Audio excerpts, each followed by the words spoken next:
I probably really don't need more coffee because I have a lot of wired energy, but this is my second cup. I did not have any coffee before Mass. I drank tea because I was trying to warm up my vocal cords before I sang in the choir. And today I did something that was very scary for me because I'm a shy person. I don't like to be visible to the human race. I like to be kind of invisible and fade into the background.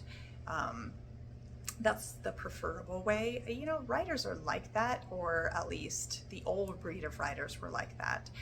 They were the types who liked to sit in their room watching the world go by, or their office. You know, that's what I mean by room, not necessarily their bedroom. Hopefully, most writers have an office that is sunnier than and happier than a bedroom. Why is a bedroom unhappy? A bedroom isn't necessarily unhappy. It's just where you go to sleep. So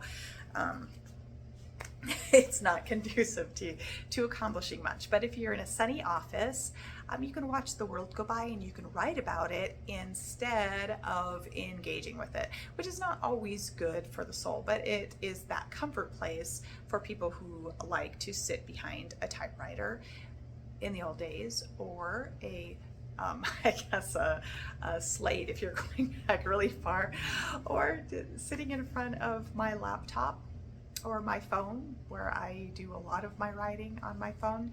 I'm at the point in my book now where I'm using my laptop more because I am transferring things to the program that I will be making my e-book and my print book from. I'm at that point, and so I really prefer to use my laptop. It's just, you know, it really is easier to type on a laptop keyboard. The phone keyboard is fine and I can do it pretty quickly, but it does have its frustrations. It's small, and I introduce a lot of errors from autocorrect that are kind of annoying, to be honest, and I don't necessarily want to correct as I'm going. That's not how you get 1,000 words done quickly. But the convenience of the fact that my phone is in my pocket, I can use it anywhere. I can sit in my living room, I can sit in my front room, I can sit in the car, I can write on my lunch hour, inside or outside, depending on the weather. Actually, the weather, that's kind of meaningless because in the winter I can wear a coat and in the summer I can sit in the shade, but the worst thing, of course, are the mosquitoes in the summer. Mosquitoes are really terrible anywhere where you do water. When you do watering, you're going to have mosquitoes. It's just the way it is in New Mexico. Mosquitoes are terrible here.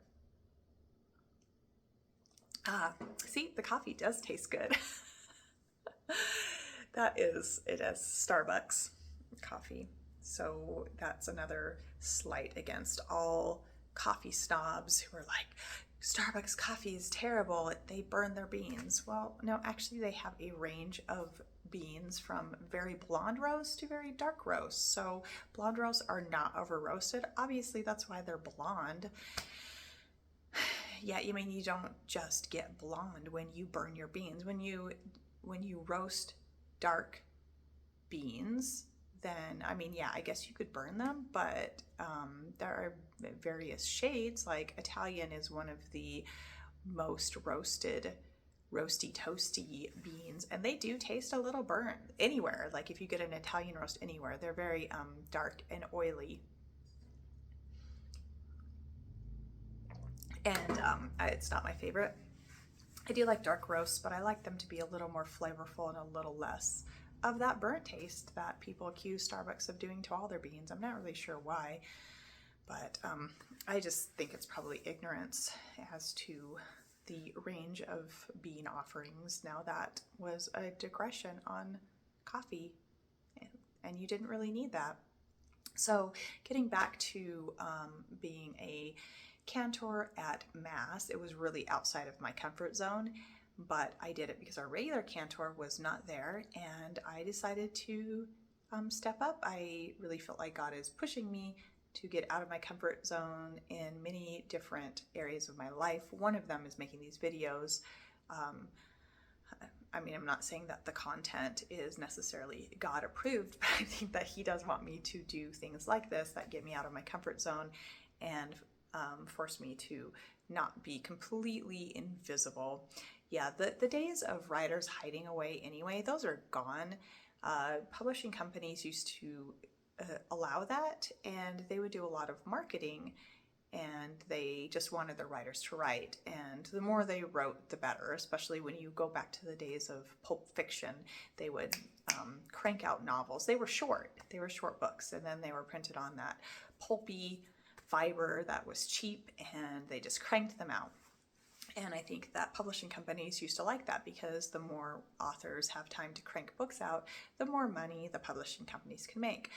Nowadays, of course, the market is so inundated from ebooks and self-publishers, and it's just a complete mess of information. And people don't read as much as they used to because, well, I don't know, maybe that's not true. But I don't think that people read as much as they used to because they don't have the attention span to read. I grew up in an era, of course, before the internet, and so we had TV. That was the competing factor, I guess, with reading.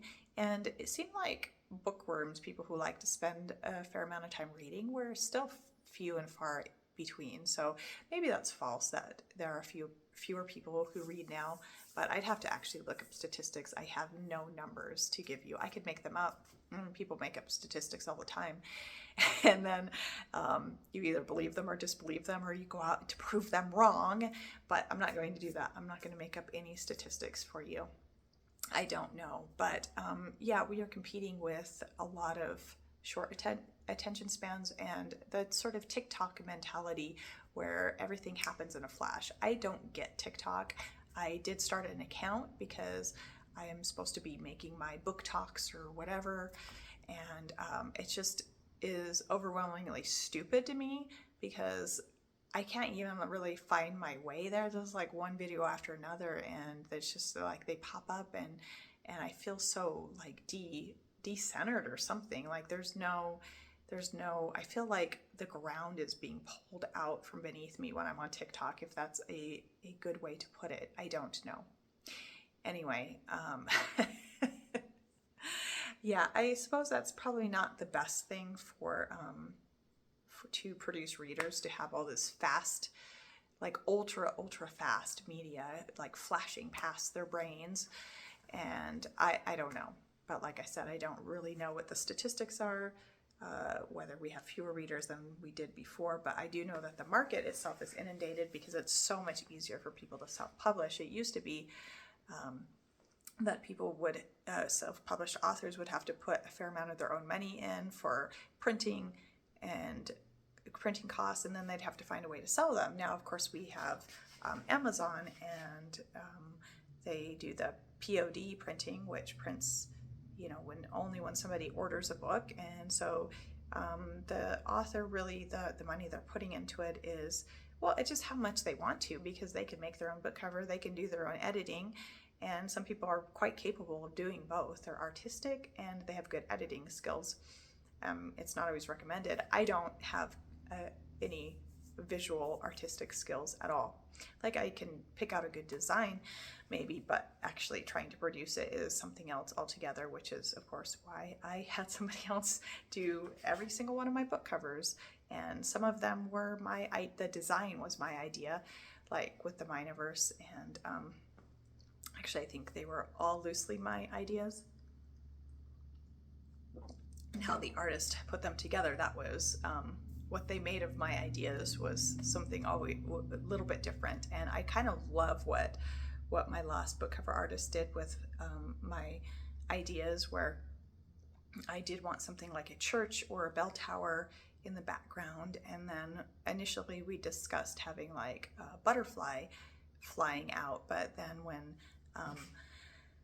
I just had all these, I'm going to say visitations by dragonflies. No, I didn't have visitation by dragonflies. I mean, dragonflies, we have a dragonfly festival here locally, not in Roswell, but out at Bitter Lakes. And so, yeah, dragonflies are fairly common, but there were so many of them last year. And when I look out my window and I see hundreds and hundreds of them in a cloud, I really feel like they're visiting me personally. But I like to think about the world that way. I like to think that the world has magic in it, and not magic as in like witchcraft magic, but magic as in something which is so beautiful and you can't really explain it. Like, why is that happening? Why are there literally hundreds in my front yard? Why are they not at somebody else's front yard? I don't know. Maybe they like my front yard for some reason. Maybe because I'm at a loss. I don't know. But when I see something like that, I just want to look at it and say, wow, that's a very special gift to me. Thank you, God. And I see your presence in the world around me. And that's what I think of when I see dragonflies. I think of God's presence. Anyway, that's why she ended up putting a dragonfly on my last book cover. And of course, they do make a slight showing in the book as well, because I was just seeing them everywhere. So I tend to put the world around me in my books, what I see and what I hear and what I sense around me, and I put those in there. Yeah. I mean, who doesn't? I guess I would think that even fantasy authors who are writing in completely different fantasy worlds are still going to put a little bit of the world around them. I mean, we don't really have any other, like, what else do we have? What other input do we have to show us what a world is like? So you could say, well, I want a world to be the opposite of the world that I'm in, and so you try to do everything in opposite land. Kids always play that game. I've never met a child who didn't play opposite day. They'll get up in the morning and everything they say and do is going to be opposite of reality. And thank goodness none of my kids ever decided that they could fly, because that's sort of opposite of reality. I mean, it isn't, because you can get an airplane and fly. So I guess it's not completely opposite of reality, but yeah, they would get up and say, today's opposite day. So I can imagine that writers of fantasy books could go into that zone. Like, this is the input that I see in the world around me. Now I'm going to create a world where everything is sort of opposite of that, or bizarro, or just like a strange mirror world. And yeah, so I had that in the Order of the Pentragon, a sort of mirror world in the 17th century, and it's inside the alien spaceship, really. Yeah, how is that possible? I do not know. But then time travel and entering different worlds through portals, when you're actually like in a spaceship or whatever, or like, say, going through a wardrobe is the most famous one, or through a looking glass. Those are two of the most famous examples. Yeah, so definitely. Well, and the looking glass, I mean, he put it right there in the title, or in the image was there. So this is the mirror world. It's you enter the mirror and you're entering in another world. And what does that have to do with anything? Oh, yes, well, getting back to writing, marketing, getting out of my comfort zone,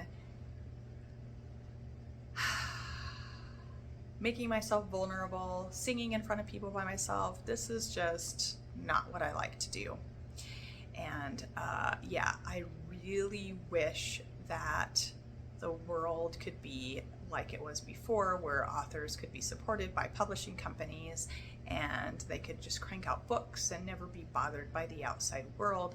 Like I was just explaining, that's probably not very good for me or the mental health of other writers, unless they just have their group of friends and do their thing, go to their parties that they want to go to. And depending on how introverted they are, that would probably make or break whether they're going to go to large parties or just do like small gatherings with their intimate friends. Yeah, so yeah, gone are those days. In fact, if you go the traditional publishing route, unless you're a mega bestseller, then you're probably not even going to get an advance, or at least not much of one. And so they kind of just create self-defeating or self-fulfilling prophecies of new authors or mid-list authors, where they really don't set them up to succeed, and they're like, oh, well, you didn't succeed, so we're just going to drop you from your contract. That has happened to so many writers that I know. They've just put their money behind the bestsellers, the gazillion bazillionaires like Jana Ivanovich, for example, who is a guaranteed bestseller. At least I assume she still is. I used to read her books. They're a little crass, but they kind of fit into my what I like to read, which is, I like murder mysteries, I like comedy, and she always throws in bizarre supernatural elements. Like one book, there were mysteriously elves in the book, and like, why? I mean, it was a Christmas book, so I guess that's why, but yeah. So there's always just mysteriously supernatural elements that really would not exist in the real world, and that's why I like Jana Ivanovich. And I used to read her books and I would laugh, but her humor is so off color that I really don't feel like, it's kind of yucky. And yeah, well, some of my humor is off color as well. And I know somebody can say, but Jill, yeah, your humor, like in the Miniverse, was pretty off color, and there's probably some off color humor in the in Delivering Hope. But there are lines that I don't cross, and one of them is that I really want my protagonists, if they're living an immoral lifestyle, I want them to self-correct and repent and go a different way. And her main character in those stories, I think her name is Stephanie. It's been so long since I've read one of her books now. I used to love them, but yeah. Stephanie something or other.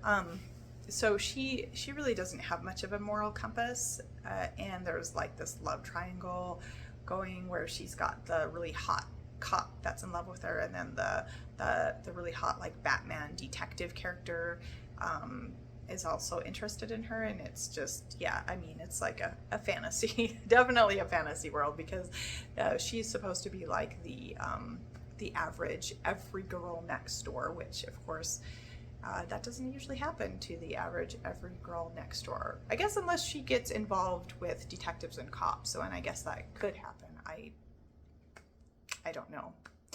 Maybe it's all possible. Maybe elves are possible. Maybe, yeah, I don't know. Yeah, so I'm not completely 100% opposed to off-color humor, but some of my off-color humor is so obvious that it's really not even that off-color. It's just like with the Miniverse, how they have sports that because balls are dangerous, they don't have balls. So we have even professional sports that lack balls, and so that's sort of obvious off-color imagery, and I don't know if that really counts as being super off color or not, but it's one of the main symbols in the book. And so they play like airfoot is what they call it, like they kick invisible balls, and then professional sports use hologram balls, and so they're not real. And then it's a theory of one of the people in the book that the players themselves are not real, that they are also holograms. And then when they start defying gravity, then it kind of aids that.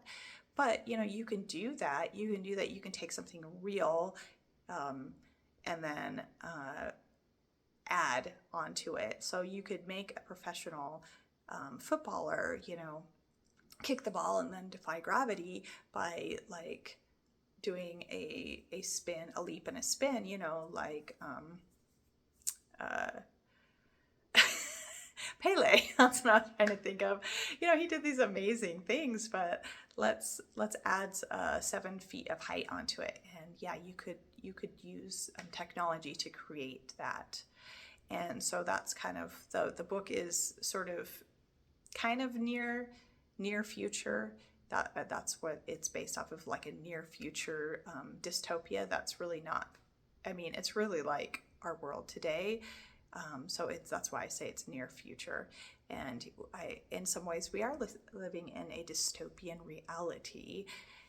I believe we are anyway, in many ways, because it's so absurd. But part of that is because we're constantly filtering our worlds through social media. Like this YouTube video, for example, I just don't like social media. I don't, but I listen to YouTube videos. I do like listening to people talk. I like to hear their opinions, what they have to say.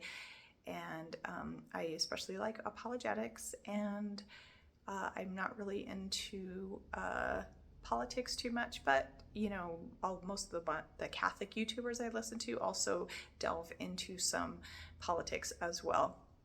So I do get some of that, but it kind of just depresses me when I look at our political reality. And yeah, I mean, we had a big event yesterday that happened, and it just makes you scratch your head and wonder why, what was the source? Was this like, well, I'm not going to put my theories out there because I don't know what gets you banned.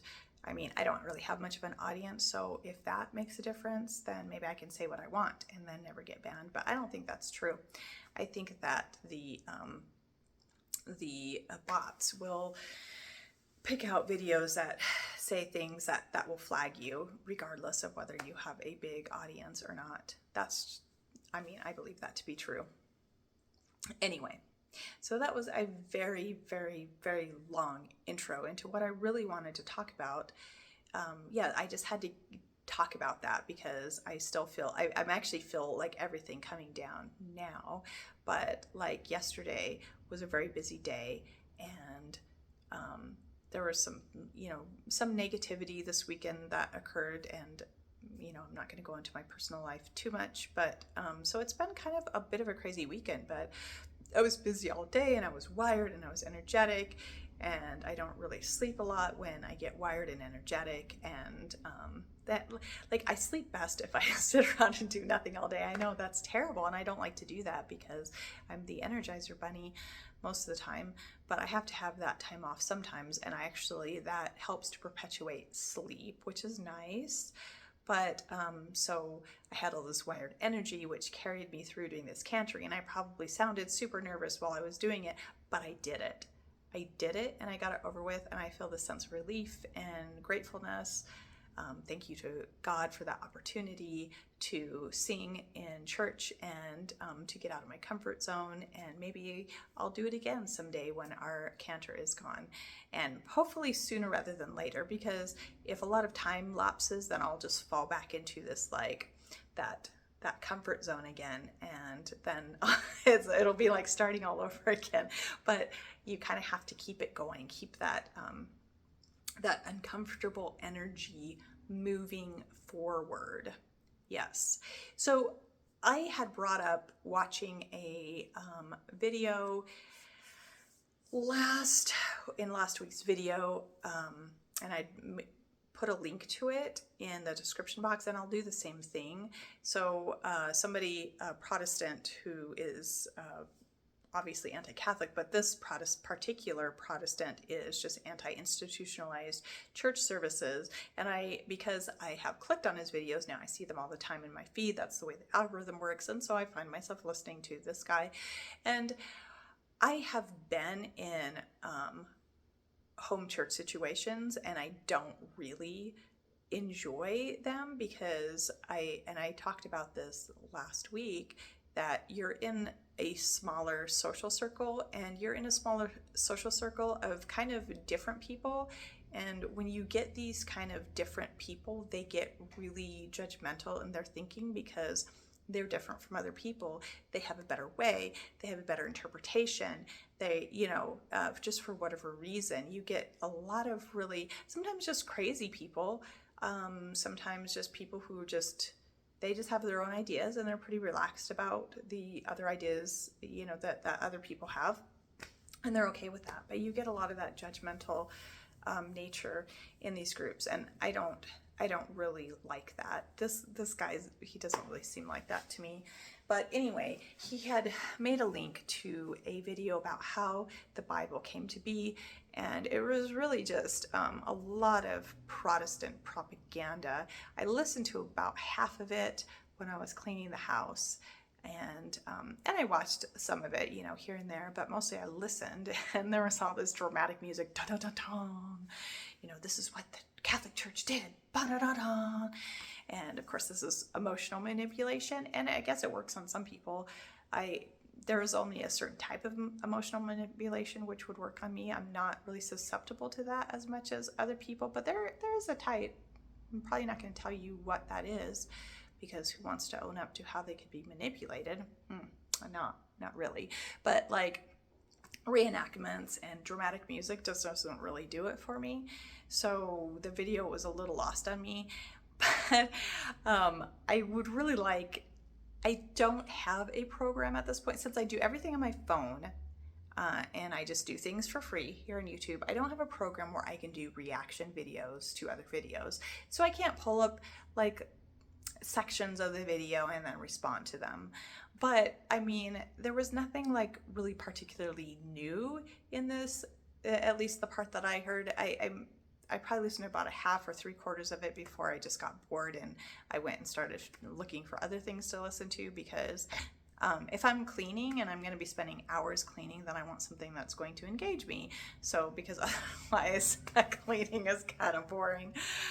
Yeah. I mean, I'd like to do something more exciting on my Saturdays, but then the house would never be clean, would it? Those chores, those errands, whatever, you know, that are reserved for Saturday wouldn't get done unless you're at home doing them.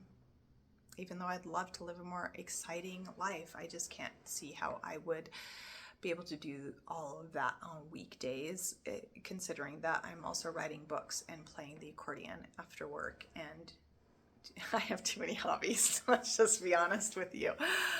Oh, brother. Somebody had posted a question in one of her videos, and now this is somebody with anti-red pill content, which I like because I find the red pill to be extremely toxic. And so even though she would probably disagree with me a lot on my religious and Catholic views, I really do appreciate her anti-red pill content. But she had asked a question about women, you know, finding their own hobbies and their own space so that they're not like consumed by men, and men what they want and their hobbies and their spaces. Okay, so whatever, you know. But she's like, what is that one hobby that brings you joy? For her, it is exercise. She loves to exercise, and so she does that. It helps her to feel better. You know, she gets those endorphins.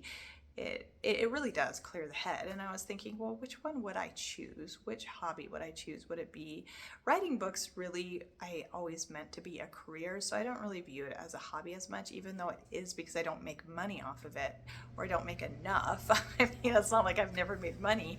Every time somebody borrows my books from Kindle Unlimited, I make a few pennies when they read pages.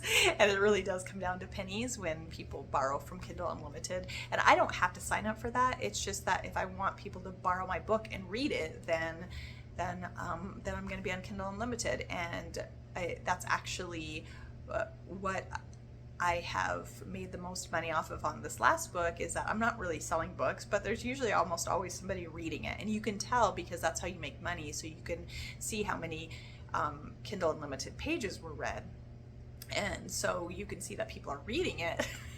So yeah, somebody's reading my book, and maybe more than one person, because I'm having, you know, multiple pages being read.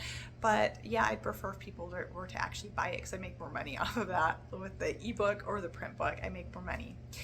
Yeah, I really do. But I just want people to read it. I want an audience. It would be nice to even break even for the amount of money I put in the book. But I have high hopes for the future, and so maybe I will break even at some point. Maybe I'll even make some money. That would be nice too, because I've been writing for a long time, but I put my effort mostly into, for many, many years, being a housewife and a homeschool mom, and then now I work full-time, and I always worked part-time. Most of the time, I had at least, for a lot of years, I worked a job where I just worked on Saturday, because I homeschooled all week, and I was still writing and editing books at that time. So yeah, my days it wasn't really conducive to having a part-time job, although I've done that too. I also worked part-time here and there, or I would clean somebody's house for contract labor or something like that. But so I've always worked, but now I'm actually working full-time, 8 to 5, and yeah, it's hard.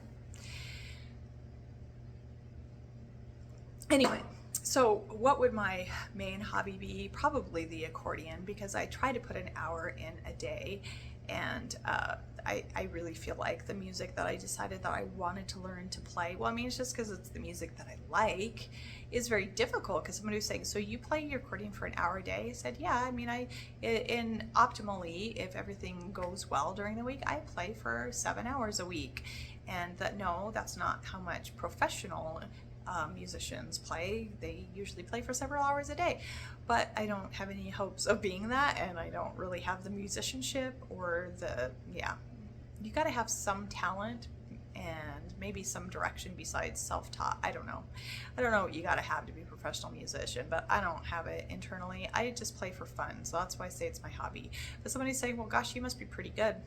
Well, sometimes, some days I feel like I am, and most days I'm like, I can't keep up with this song.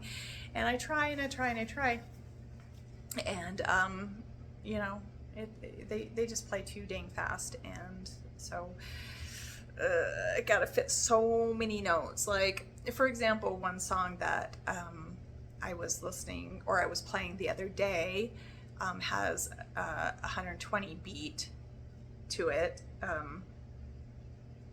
So you can sort of tell, because, well, and my friend Mark, who actually is a bona fide musician, was saying, well, look at the clock, like, so that's 60 seconds and that's going double time of the clock. And I'm like, yeah, it is. So, you know, I don't know if that's extremely fast, but the amount of notes that are played in that 120 beat rhythm is insane. And I'm still working on this song. I've been working on it for a long time. I feel like I have to come at it from different angles because my fingers get all tangled up, and I don't know if there's any amount of practice that's going to change that at this point, because, you know, I'm not 9 years old anymore. I don't know how much I can create flexibility in my fingers, but my fingers do get tangled up when they move too quickly. So yeah, accordion, that's my main hobby, I would guess. Exercise too, but exercise is just something I do every day. It's just part of my daily routine. I wouldn't even call it a hobby. I just think that my body would probably collapse without it. Be like, what are you doing to me? And it would be like, no. And my muscles would be like, ah, because I've been doing it for so many years. And yeah, it's unfortunate that as you get older, if you exercise, then you kind of have to keep going, or else you're going to be in pain from not exercising. Your muscles will rebel against that. It's part of the aging process. So keep that in mind when you start an exercise routine, although exercise is good for you. So please do start an exercise routine.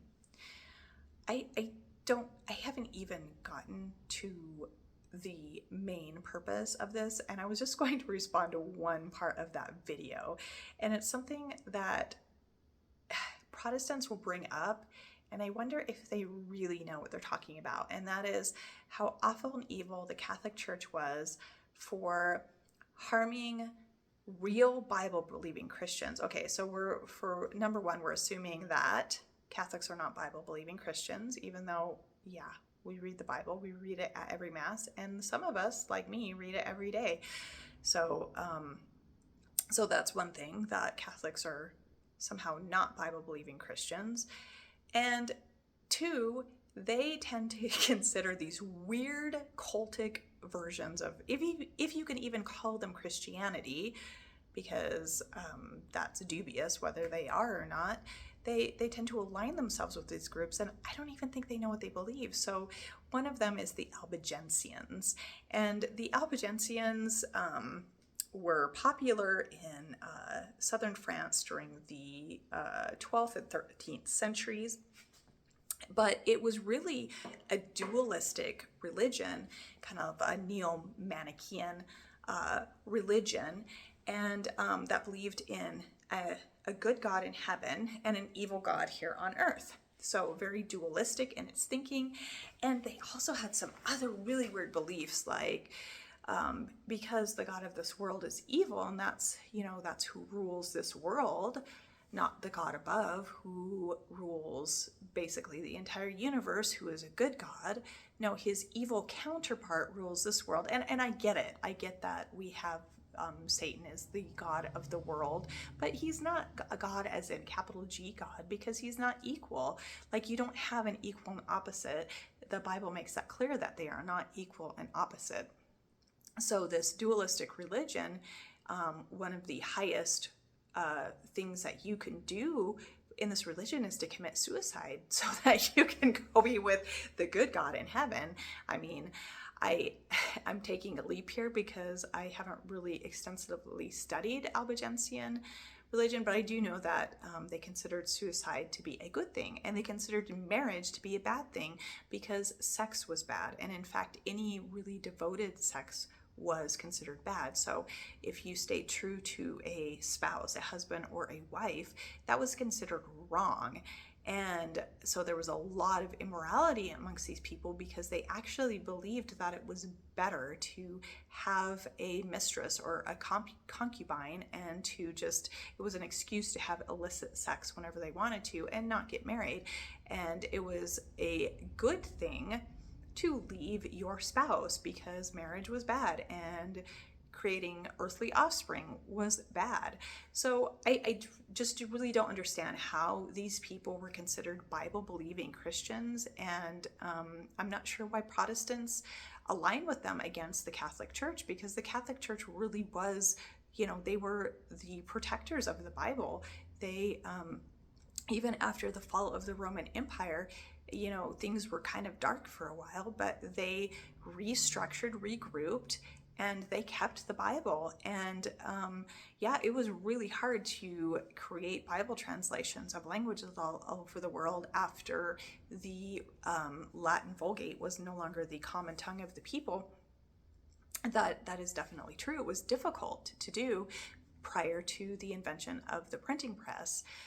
And now the Gutenberg printing press made it a lot easier, but again, it wasn't, you still had to teach people to read, because this is another thing that drives me crazy about Protestants. It's like they assume that you actually had a literate population.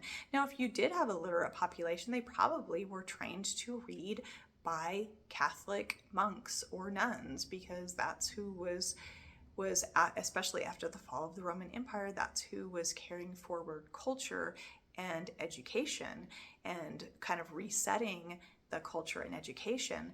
But the vast majority of people in the 12th and 13th centuries could not read, except for your elite or your educated. And really, the Albigensians were pushed by an elite population who just wanted to be immoral, and they wanted to invent their own religion. Now, when the Albigensian Crusade began, it was under Pope Innocent III, and Pope Innocent III was a very peace-loving pope. He did not think that going out and starting holy wars was the best way to convert people. Now, I mean, I recognize that there is a huge difference between defending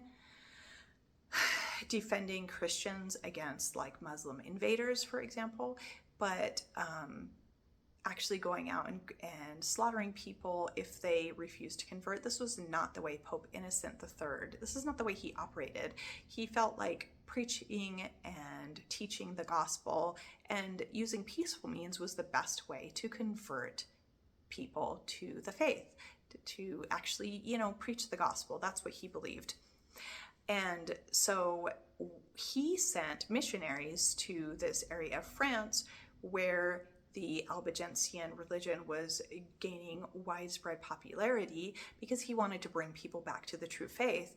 Now, when you have religions that call themselves Christian, but they are not Christian, it is not good for the faith if people don't actually know what the gospel says. So that's why he sent missionaries, and he had actually sent, now I can't think of his name, I'm so sorry. I don't do a lot of research before I make these videos. It's a lot of what I remember from up here in my head.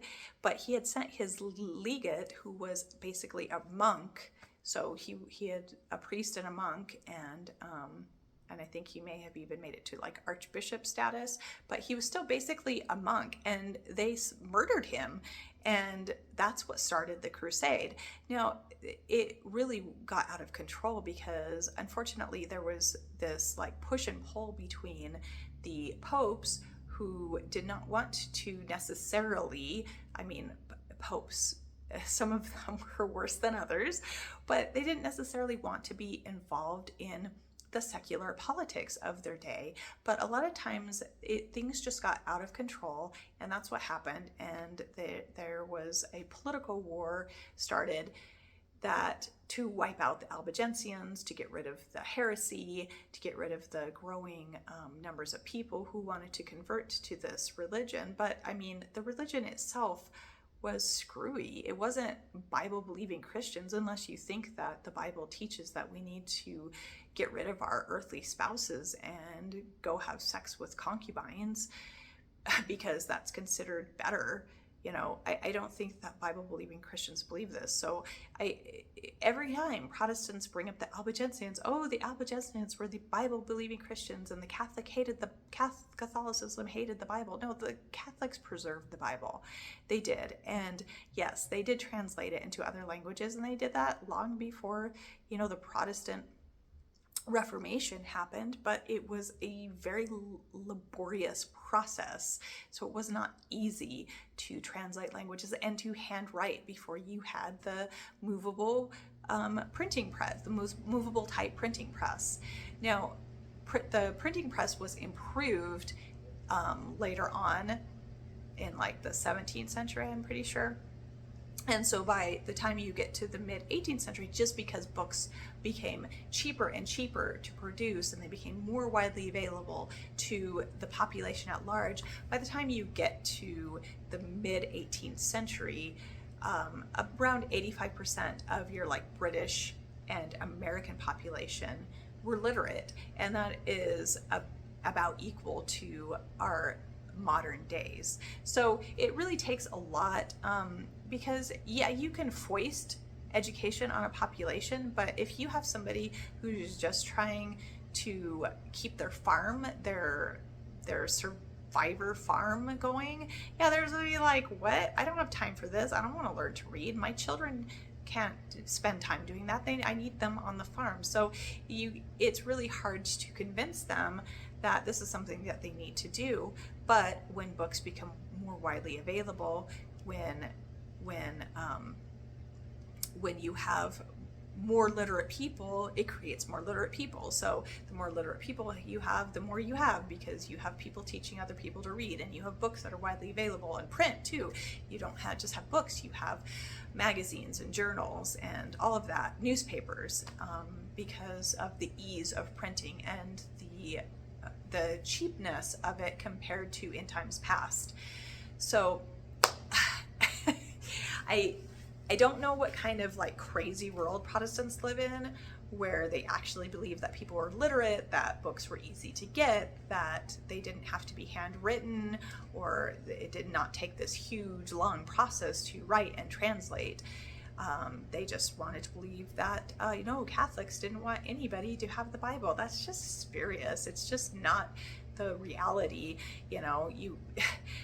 Especially after the fall of the Roman Empire, you just had chaos ensue. And I think that if it hadn't been for the Catholic Church trying to preserve the Bible and culture, you probably, God is going to preserve his Bible. He just will. But it's my belief that he did that through the Catholic Church. And if you want to align yourself with these supposed Bible-believing Christians who believed really crazy stuff that you don't believe, that you don't believe in a dualistic version of the Bible or Christianity, and you don't believe that suicide is a goal, that a lofty goal. Now, who is known for dualistic religions? Well, Eastern religions are known for dualism, and that's also the most common place for suicide. I think South Korea is the highest suicide in the world. Is it South Korea? I think so. I mean, you can check my facts on that, but it's very common in Eastern societies and cultures to not only believe in a dualistic religion, but also that suicide is something that's honorable, especially if you've done something that's going to bring a bad name to your family. That's honorable. So to me, this is just like not Christianity, and it's not something that is good. And I guess I just do not understand why Protestants always go to that. Oh, the Albigensians, these good Bible-believing Christians who thought suicide was good and leaving your spouse was good and having sex with concubines and mistresses was great. I mean, sure. There's more in the video, but that's really all I'm going to talk about today, since I wasted so much time on other things. You know, book publishing, what I'm supposed to be talking about here. Yeah, I'm a Catholic author. That's the thing. Yeah, Catholic author who sometimes plays the accordion on my videos because accordion's my hobby.